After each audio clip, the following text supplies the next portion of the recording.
So everybody's a stand-up comedian now. Everybody's got jokes. The sad thing is, it's not funny.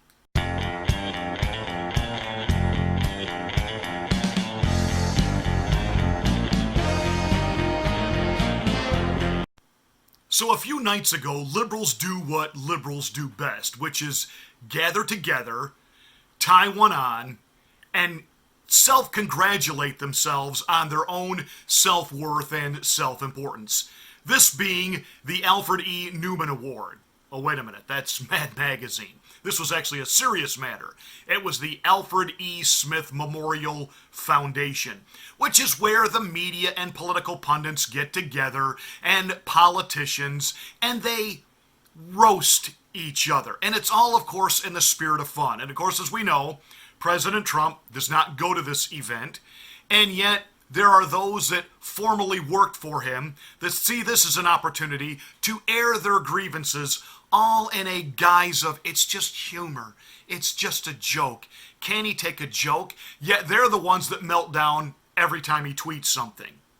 That said, General Mad Dog Mattis took to the stage to roast the president on his fake military deferment. The fact that, was he really hurt? I do stand before you, as was noted here, really having achieved greatness. I mean, I'm not just an overrated general, I am the greatest, the world's most overrated. So I would just tell you, too, that I'm honored to be considered that by Donald Trump, because he also called Meryl Streep an overrated actress. So I guess I'm the Meryl Streep of generals. And frankly, that sounds pretty good to me. And you do have to admit that between me and Meryl, at least we've had some victories. And some of you were kind during the reception and asked me, if this bothered me to have been rated this way based on what Donald Trump said. I said, of course not. I'd earned my spurs on the battlefield, Martin, as you pointed out, and Donald Trump earned his spurs in a letter from a doctor. So, not in the least bit put out by it. And I think the only person in the military that Mr. Trump doesn't think is overrated is who you pointed out, Martin, and that's Colonel Sanders. Let me tell you why this really angers me. It's because we live in a day and time where continually, on the one hand, especially those of us who are of a conservative ideology, we want to teach young people to have respect for authority. In particular, members of authority within the police community and members of authority within our military. Because we are patriotic. We do love our country. We believe in the rule of law and order, and we believe that our borders must be protected, that the homeland must be defended, and we want to make sure that our young people understand that the freedom they have is not free. And at times, it requires the fact that we have to engage literally in military battle and combat where human life is going to be lost. And it's about the preservation of freedom, the preservation of liberty, the protection of the United States. And because we agree with that, ideologically, because we believe it is important in our patriotism and love of country to understand, to have a respect for law and order, to have a respect for the military. I lose all patience with so-called former military members act in a way that, I'm sorry, I consider just outright treasonous and an absolute disdain for the uniform for which they supposedly wore when they represented supposedly the very freedoms that they are now trashing and destroying with their so-called commentary. I don't have any respect for military leaders who are turncoats. I go back to Colin Powell when he wanted to run for president. And of course, there he is on the couch with Oprah, and he's telling Oprah, go ahead, ask me the tough questions. And she brought up how he was, quote, used by the Bush administration to lie us into war. And there he is, feigning that false, fake integrity, just like a James Comey. That fake patriotism, just like a James Comey. And he was talking about that he had been a lifelong Republican, and now he could no longer align himself with Republicans because all they were about was war, war, war. And yet there he was, a guy who admittedly went before the UN and twisted evidence and a presentation to make the case on behalf of Bush and Cheney that we should be at war in the Middle East. And now, having an attack of conscience, he comes forward and he talks about how wrong that was for him to do, and the only way he can rectify it and make it right is to run for president. Do you understand that the political corruption within the military is just as vile, just as nasty as anything that happens in the swamp? It's just as nasty, it's just as vile as anything that goes on in Washington, D.C. And let me explain what I mean by that. There would have been a time that if a soldier of true honor felt that he had done something dishonest, that lacked moral fortitude and integrity, he wouldn't go on TV talk shows and talk about it and then try to extol that into a way of furthering his own political ambitions and career. No, nay. He would have faded away, or he would have done what would have been considered way back in the day the honorable thing, which is to be alone in a room with a weapon, and that would be the end of it, by himself.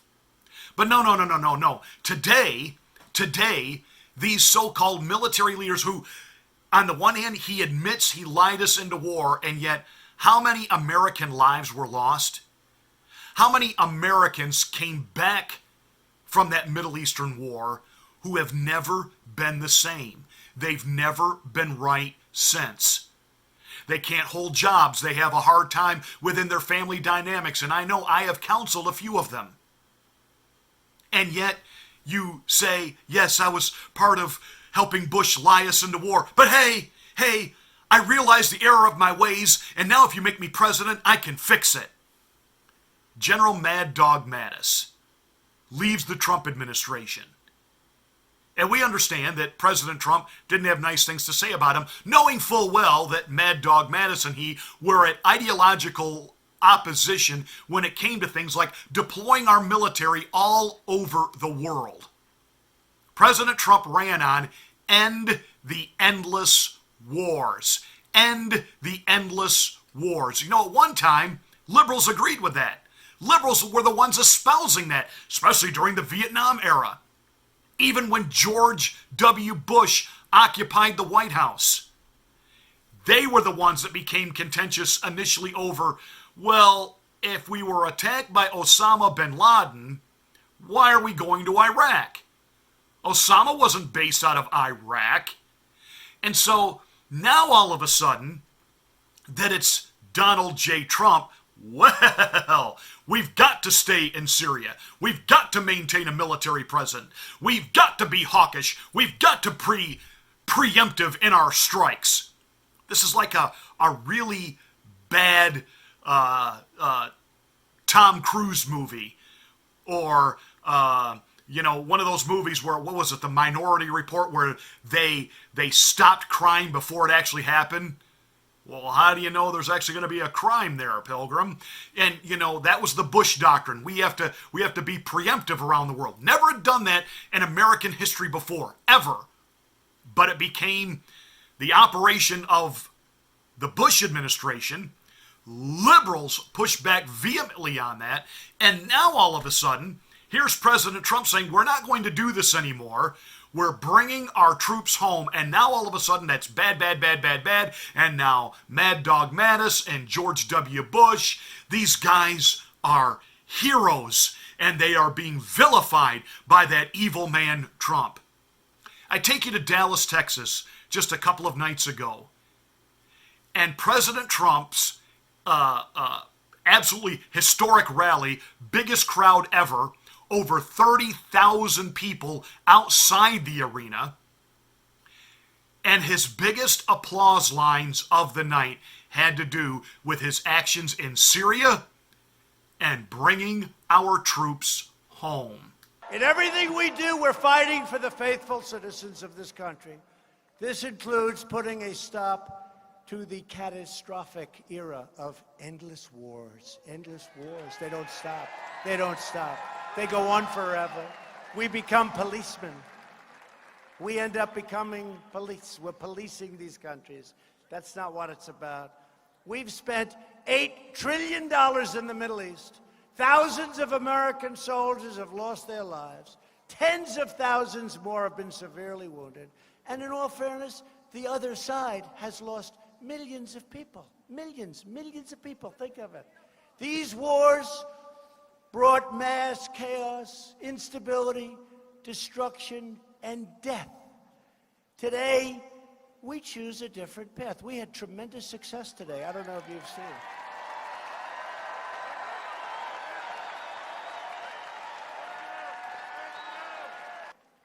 Vice President Pence and Secretary of State Pompeo to lead an American delegation to meet with President Erdogan of Turkey. They got there today and it did work.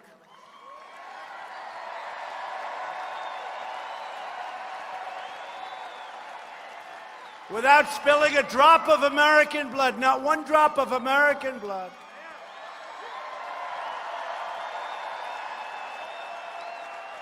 We've all agreed on a pause or a ceasefire in the border region of Syria.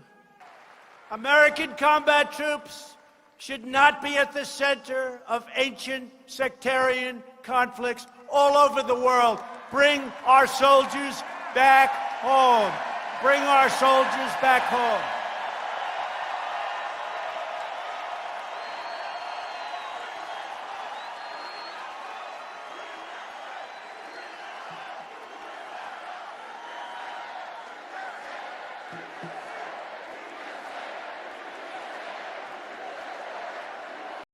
You do understand that General Mad Dog Got Rabies Mattis represents the military-industrial establishment. You get that, right?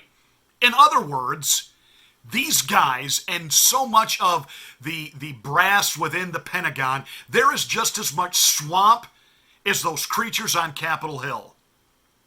Now, I won't question the fact that when they first joined the military, that they didn't do so out of an actual love of country. They were patriotic. They wanted to serve. I believe that's why most young people join the military. Obviously, during extended long periods of peace, young people join the military because there's a GI Bill, a way to fund and going to college. I understand that, and yet at the same time, they're also serving their country. And I think there are some young people that join, absolutely, it is their intent to make the military a career because they love their country. But something happens to them. They realize that in order to achieve rank, in order to climb the political ladder within the military world, they got to play politics. If they're going to make a career out of it, they want to go as high as they can, and they learn to play politics. And they begin to understand that military industrial establishment, that's real. And that's money. And that's power. And that's control. And that's relevance. And that's a you need me. It's like the chicken hawks that look to exploit young athletes. You know what a chicken hawk is, right? A chicken hawk was, at one time, this seedy, creepy individual that hung out at train stations and bus stations waiting for young runaways to get off of trains and buses that they could pimp them out into prostitution and into the porn industry. Chicken hawk, molesting children for the purpose of financial gain. Well, now we have chicken hawks that pimp out young athletes. We call them scouts. We call them agents.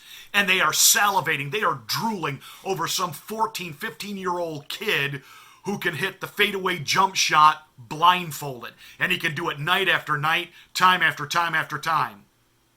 And yeah, on the one hand, it gets young people, many of whom live in poverty, many of them who are part of the permanent underclass system, also created by our friends in the Democratic Party.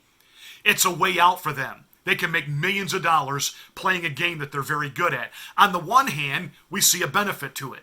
On another hand, do you understand that there are grown adults that are drooling, salivating, in actually a lustful manner over some kid, 10 years old, 12 years old, playing travel ball, playing pickup basketball in the winter in a park somewhere? But this kid has unbelievable talent, unbelievable potential. And rather than just letting it develop, they get their hooks, their claws, their talons into these kids. Why? Because he's their future. He's their paycheck. He's their job security.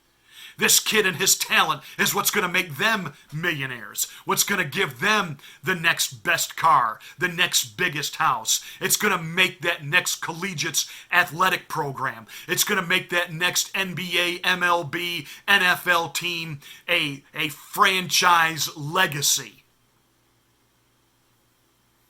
The same works in the military world.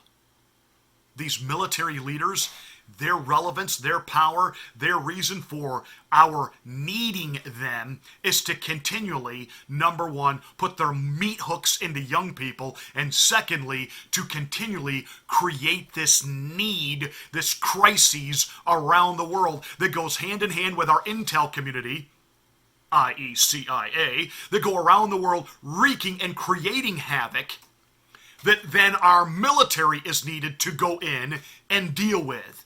Even where there isn't a problem, we will keep creating a problem. Or even where there's been a problem for centuries, even before we arrived on the scene, now we're going to fix. Notice what the president said. We have got to stop getting entangled and involved around the world in these clandestine feuds, these never-ending civil wars. Isn't that what the liberals told us about Vietnam, why we had no business being there, why our interventionist position there was a no-win situation, and look how we had to leave there. Some people said, we've now left Syria dishonorably. We can't do that. I'm going to remind a few of you that Syria is an actual sovereign nation. We actually had no right being inside their borders to begin with. We don't have a declaration of war against them. Congress hasn't authorized such. We were actually invading and occupying a sovereign nation that we have no formal declaration of war against. We were occupiers. The president said, enough. The Kurds and Turkey and these people, they have been fighting this religious war, this ideological war for centuries. We're not helping it, we're exasperating it. Come back. Pull out. That's what Mad Dog Mattis and the military-industrial complex didn't like. The fact that Trump, not being part of the swamp, not being part of the whole skull and crossbones and this whole mindset that millions and billions of dollars on a personal level to oligarchs and people in the establishment can be made from war and misery and threat and crisis because it gives them relevance, it gives them control, it gives them power. And Trump says, no more. Just like Kennedy did. And look where it got Kennedy. I've lost track of when it's popular for Democrats to be hawkish and when they need to be doves. I've lost track. See, we were told when Bill Clinton actually wrote a letter to the draft board stating he didn't agree with the war in Vietnam and therefore he wasn't going. Why, when he was running against George H.W. Bush, and H.W. tried to make his military record an issue, we were told by the media, we were told by the same ilk in Congress that are going after Trump, we were told by the Nancy Botox Pelosi's and the Chuck E. Cheese Schumers, we were told that it shows that Bill Clinton was a man of absolute principled character, that he would not fight in an unjust war. When Barack Obama, not only was it called into question regarding his actual status as a U.S. citizen, but the fact that he had no military background. We were told that's okay, that's fine.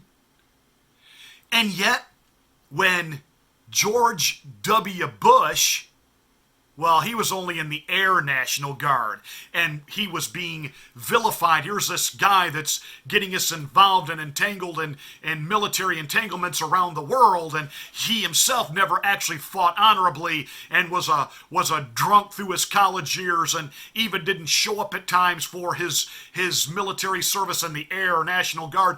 In fact, they were so threatened by George W. Bush that Dan Rather helped falsify and fake a news event about phony letters showing George Bush's poor military record. Then it was a bad thing that he wasn't a real military hero. Mitt Romney. Mitt, who now sides with the Democrats that want impeachment. Mitt, who wants to be loved by the media. Yet, when Mitt ran for president, remember, he was that evil, vile, Bain capitalist who bilked companies out of millions and billions of dollars for personal gain and then left them bankrupted and destroyed while he fled with their money. Why even people who had wives that were dying of cancer, they got fired and lost their health insurance, and the wives died because of Mitt Romney. Remember all that? Remember when Mitt had to keep explaining that he wasn't anti-woman because during a debate he used the phrase, we had binders full of women applicants, and what did he mean by binders? And his dog rode in a kennel on top of the car and he was, cruel to animals. These same people that hated Mitt Romney now love him. Why? Because he's anti-Trump. He's anti-Trump. He's anti-Trump. Now, Donald Trump is being made fun of by Mattis because he had bone spurs. Okay, I get it. There were a lot of young people at that time who got deferments. Mitt Romney himself, Witness Protection Romney, got 7 deferments not to have to go to Vietnam because he was serving as a Mormon missionary. He was living in France, and he was there on behalf of the Mother Church spreading the word.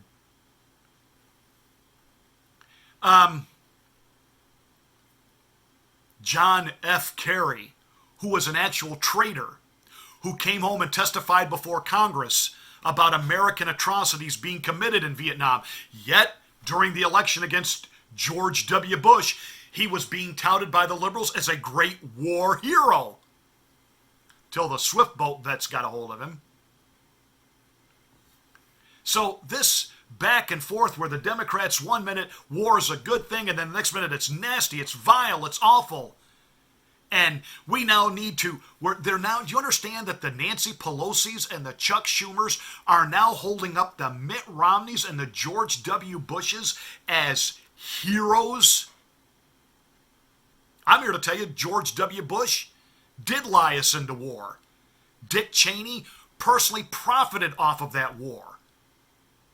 How many millions and billions of dollars were made for his company, Halliburton? Yeah, exactly. What has Donald Trump said? We need to come out of these endless wars, and if we're going to be deployed all over the world, representing and defending other nations, especially within NATO, they need to pay their fair share. They need to pay us to be there. Especially some of these socialist countries that we have people like Bernie Sanders pointing to and saying, see that? Look at that. Socialism does work there. These people are prosperous. They got free health care. They got free housing. They're living the good life. They're living the good life. Look at that. Socialism can work here too. Wrong. You know why they're living the good life there? Because they don't have to be burdened with paying for a military of any kind. Because sucker America does it for free. And what Donald Trump has said, if we are going to defend these other nations, they need to pay up what it costs for us to be there. Boom! All of a sudden, you'll start seeing some of those social programs go away. They won't be able to afford them if they've also got to defend themselves.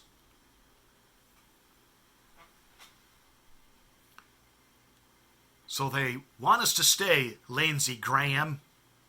John Kerry, John McCain, the fake war hero who's actually a traitor to his country. You know, they would have us perpetually at war with somebody. And in this case, Lindsey Graham and Mitt Romney and the Democrats, we've got to stay in Syria and fight Turkey. Last time I checked, Turkey was technically actually one of our allies in NATO. That organization that Trump doesn't want to be a part of, and you guys jumped straight down his throat over that. So he said, fine, if we're going to stay, I'm going to make these other NATO nations pay up. Guess what? Turkey's our ally in NATO. We can't just attack them without the other NATO nations getting involved and being against us. Duh!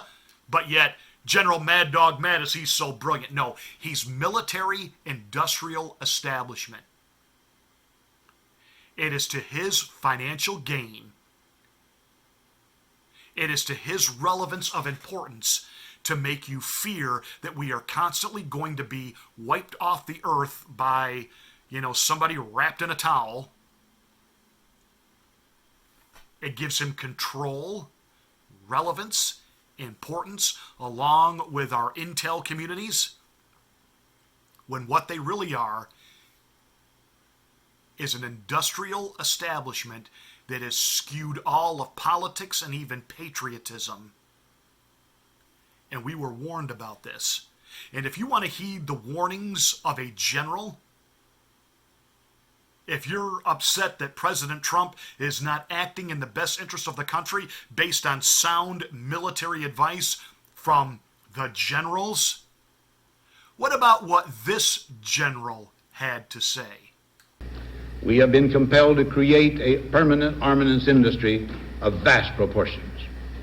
Added to this, 3.5 million men and women are directly engaged in the defense establishment. We annually spend on military security alone more than the net income of all United States corporations. Now, this conjunction of an immense military establishment and a large arms industry is new in the American experience. The total influence, economic, political, even spiritual, is felt in every city, every state house, every office of the federal government. We recognize the imperative need for this development, yet we must not fail to comprehend its grave implications. Our toil, resources, and livelihood are all involved.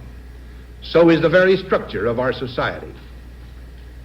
In the councils of government, we must guard against the acquisition of unwarranted influence, whether sought or unsought, by the military-industrial complex. The potential for the disastrous rise of misplaced power exists and will persist. We must never let the weight of this combination endanger our liberties or democratic processes. The general who literally won World War II, President Dwight D. Eisenhower. His farewell address from 1961. You know, that speech got very little attention, very little coverage. After all, the young, charismatic John F. Kennedy was about to be sworn in and have his big inauguration gala, so not a lot of attention was paid to the outgoing president. And in a prophetic manner, the man who was military, Dwight D. Eisenhower, warned America, beware of the industrial military complex. Every foreign policy will be based on our need for war. Why? Because of the billions of dollars in military armament contracts, the never-ending need for ever-growing military and all the money that's required for that, and all of our operations around the world that we can cloak under this. This makes people wealthy, and it gives them power, and it puts them in control. And Eisenhower warned against it. You know, I've had the privilege of meeting many men who served World War II, Korea, Vietnam. And one thing I can tell you, whether they were Democrat or Republican, fiercely patriotic, love the country, want to see it stay free, and do understand that at times the military is needed. But every one of them, whether they were Democrat or conservative Republican, believed completely that military ought to be the last resort because war is hell. And yet, the pirates and profiteers of war would have you believe that this president is somehow gotta go. That's why they're fueling and working with the Democrats and the deep state to continually create silent coups and reasons for impeachment. The whole reason he's hated is because he has said we are not going to be involved in endless war. We're just not. Now you ask me, who's the true patriot? That's it for today's rant. Thank you so much for watching. Please give us a thumbs up and a like. Share this video to your media platforms if you dare. And make sure you're a subscriber to the channel. Smack the bell for my next rant.